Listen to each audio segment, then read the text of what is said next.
40 वर्ष की उम्र में प्रधानमंत्री बनने वाले श्री राजीव गांधी भारत के सबसे कम उम्र के प्रधानमंत्री थे और संभवतः दुनिया के उन युवा राजनेताओं में से एक हैं जिन्होंने सरकार का नेतृत्व किया है। उनकी मां श्रीमती इंदिरा गांधी 1966 में जब पहली बार प्रधानमंत्री बनी थी तब वह उनसे उम्र में 8 साल बड़ी थी, यानी कि वह 48 साल की थी।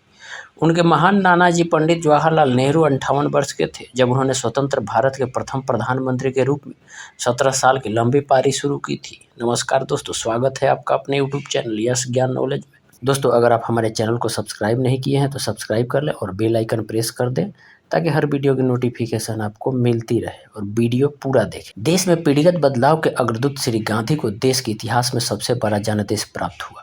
अपनी मां की हत्या के शोक से उबरने के बाद उन्होंने लोकसभा के लिए चुनाव कराने का आदेश दिया। उस चुनाव में कांग्रेस को पिछले 7 चुनाव की तुलना में लोकप्रिय वोट अधिक अनुपात में मिले और पार्टी ने 508 में से रिकॉर्ड 401 सीटें हासिल की।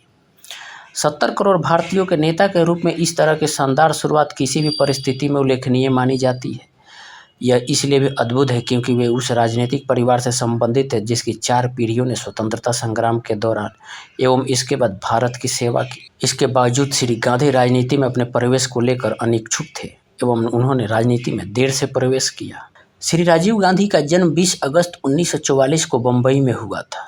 वे सिर्फ 3 वर्ष के थे जब भारत स्वतंत्र हुआ और उनके दादा स्वतंत्र भारत के प्रथम प्रधानमंत्री थे। उनके माता पिता लखनऊ से नई दिल्ली आकर बस गए। उनके पिता फिरोज गांधी सांसद बने एवं जिन्होंने एक निडर तथा मेहनती सांसद के रूप में ख्याति अर्जित की। राजीव गांधी ने अपना बचपन अपने दादा के साथ 3 मूर्ति हाउस में बिताया जहां इंदिरा गांधी ने प्रधानमंत्री की परिचारिका के रूप में कार्य किया।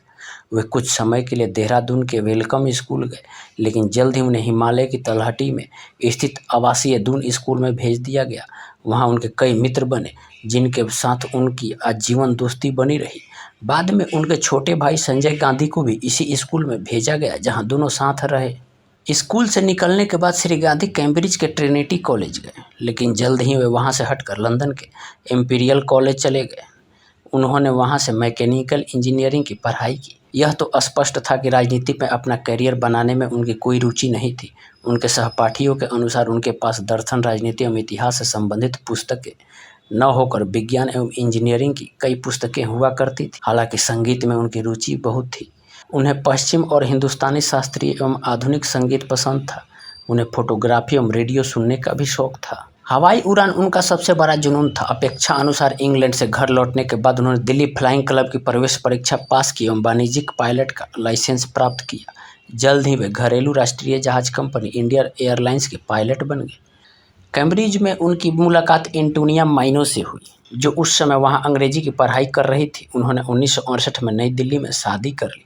वे अपने दोनों बच्चों राहुल और प्रियंका के साथ नई दिल्ली में श्रीमती इंदिरा गांधी के निवास पर रहने लगे।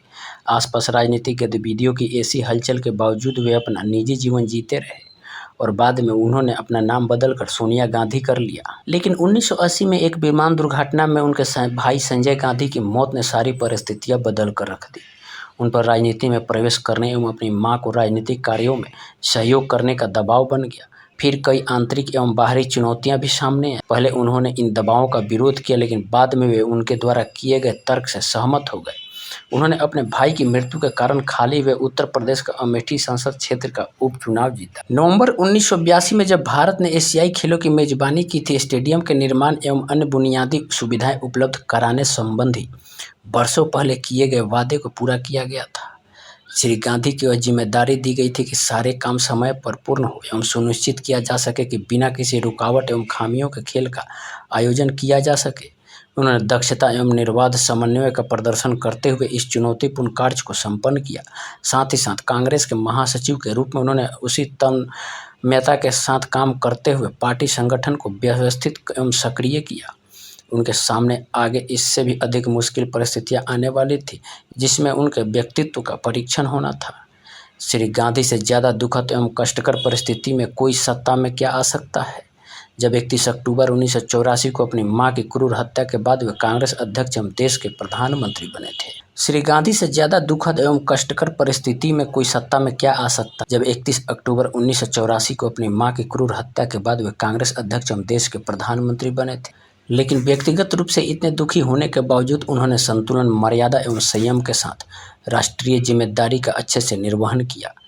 महीने भर के लंबे चुनाव अभियान के दौरान श्री गांधी ने पृथ्वी की परिधि के 1.5 गुना के बराबर दूरी की यात्रा करते हुए देश के लगभग सभी भागों में जाकर 250 से अधिक सभाएं की एवं लाखों लोगों से आमने सामने मिले।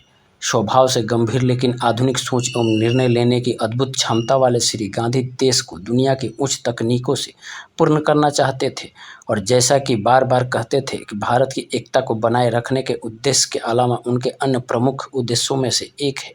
राजीव गांधी भारत में सूचना क्रांति के जनक माने जाते हैं। देश के कंप्यूटराइजेशन और टेलीकम्युनिकेशन क्रांति का श्रेय उन्हें जाता है। स्थानीय स्वराज्य संस्थाओं में महिलाओं को 33% रिजर्वेशन दिलवाने का काम उन्होंने किया। मतदाता की उम्र 21 वर्ष से कम करके 18 वर्ष तक के युवाओं को चुनाव में वोट देने का अधिकार राजीव गांधी ने दिलवाया। चुनाव का प्रचार करते हुए 21 मई 1991 को लिबरेशन टाइगर्स ऑफ तमिल इलम नामक आतंकवादी संगठन के आतंकवादियों ने राजीव गांधी की एक बम विस्फोट में हत्या कर दी।